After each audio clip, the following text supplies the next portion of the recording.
Welcome to The Explainer. Today, we're diving right into a high-stakes, meticulously engineered blueprint that is literally reshaping the global automotive landscape as we speak. We are unpacking India's electric vehicle strategy. And listen, this isn't just some gradual, organic shift toward green energy. Not at all. It's a massive, highly coordinated pivot designed specifically for EV dominance. We're going to break down exactly how they're pulling this off, going all the way from the highest altitudes of international trade right down to the wallet of the everyday consumer. You know, the geography of global manufacturing is shifting fast. And if we look at India's newly formed EV corridors, they point us to one highly specific date, 2026. This is the definitive tipping point for the entire ecosystem. Throughout this explainer, we're going to figure out exactly why this specific year is the moment everything flips from a developing market into a globally dominant force. So here's our blueprint for today. We're going from macro to micro. We'll outline the 2026 tipping point, zoom in on macro policies, hit the factory floor for supply chain localization, look at consumer and fleet economics, weigh the charging infrastructure multiplier, and finally synthesize the whole thing with the EV flywheel effect. Okay, Section 1, the 2026 tipping point. Let's set up the overarching framework for this massive ecosystem shift. To really grasp how India is executing this, we need to understand the pipeline. It happens in three distinct steps. Step 1 is macro policy and trade. Think of this as the catalyst. Step 2 is component manufacturing. This is the engine building all the momentum. And Step 3 is microeconomics and total cost of ownership, or TCO for short. This is the accelerator that essentially forces mass adoption. Basically, top-down government macro policies flow directly into bottom-up micro-consumer benefits. Eliminating import barriers on the policy side directly feeds into slashing component logistics costs, and that ultimately forces mass adoption on the consumer side purely on undeniable financial merit. It's really a closed-loop system of engineered success. Section 2, Macro Policies Driving Change. We're zooming way up to look at international trade valves and national fiscal policies. This EU-India trade valve, it's a stroke of absolute asymmetrical genius. Get this. 250,000 EU vehicles enter India at a 10% tariff, but flowing the other way, a whopping 625,000 Indian vehicles get duty-free access to Europe. This zero-duty component pipeline completely protects India's nascent EV sector while at the same time giving European OEMs a scaled entry point. It beautifully blends European engineering with cost-competitive Indian production. Now, building right on top of that international trade is the domestic fiscal pipeline. Budget 2026. The value chain moves seamlessly from raw materials to processing to cell manufacturing and finally, battery storage. There is a massive 7,280 crore rupee scheme specifically funding rare earth permanent magnet or REPM processing across 4 state corridors. Combine that kind of capital with a 40 gigawatt-hour push for advanced chemistry cell manufacturing, where massive players like Ola and Reliance have already secured land, and boom, you've got a fully funded, completely localized value chain. Section 3, Localizing the Supply Chain.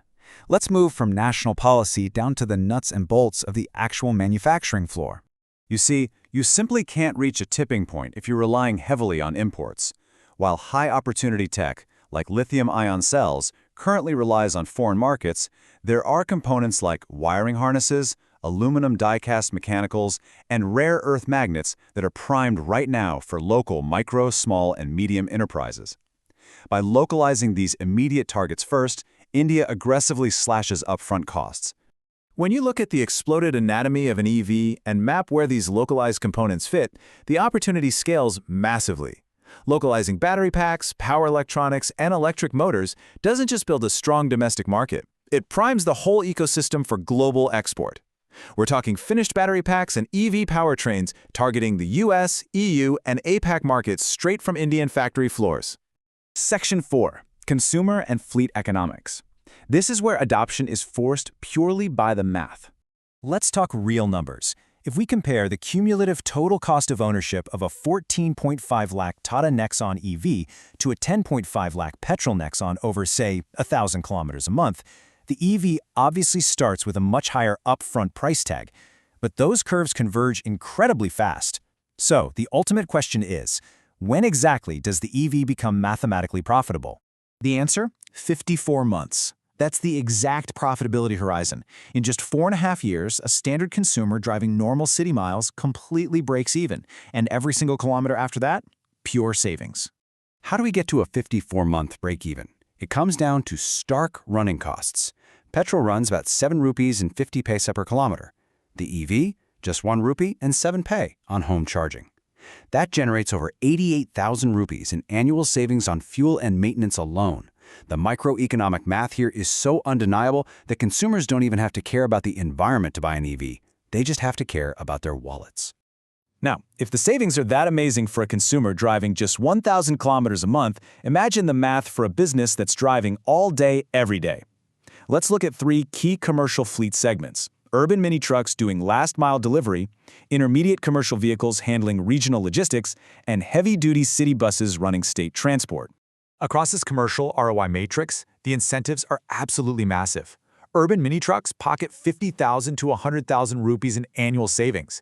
Intermediate commercial trucks achieve 40 to 60% lower maintenance costs. Actually, think about that. There's no engine oil, no filters, no complex exhaust treatments. It's a huge operational advantage. And for heavy-duty city buses, the 5-year total cost of ownership on an EV bus can be up to 40 lakhs cheaper than a diesel equivalent. Fleet operators are exploiting these economics for massive returns on investment. Section 5, the charging infrastructure multiplier. This is the critical variable that can either supercharge or heavily delay all this financial momentum.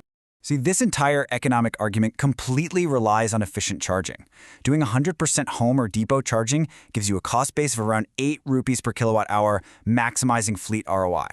But if you have to rely heavily on public charging, that cost can jump to 18 to 25 rupees per kilowatt hour. That significantly delays the break-even horizon we just talked about. And that is exactly why localizing macro infrastructure and pushing state-level EV policies are so vital. The infrastructure literally dictates the total cost of ownership. Finally, Section 6, the EV flywheel effect. Let's synthesize this shift and bring the entire funnel together. This entire blueprint builds into an unstoppable, self-sustaining loop. Top-down micro-policy cuts costs and funds local materials. This allows local manufacturing to achieve massive scale, which then reduces upfront vehicle premiums. That directly leads to undeniable microeconomics driving logical, massive adoption. And what happens when a massive market adopts the technology?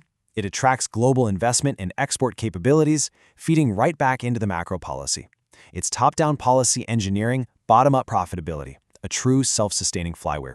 Which leaves us with this final provocative thought.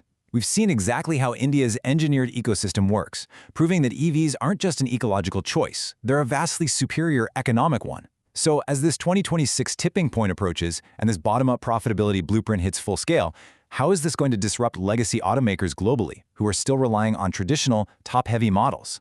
It's going to be a fascinating shift to watch unfold. Thank you so much for joining me on this explainer. Keep analyzing the data, keep learning, and I'll see you on the next one.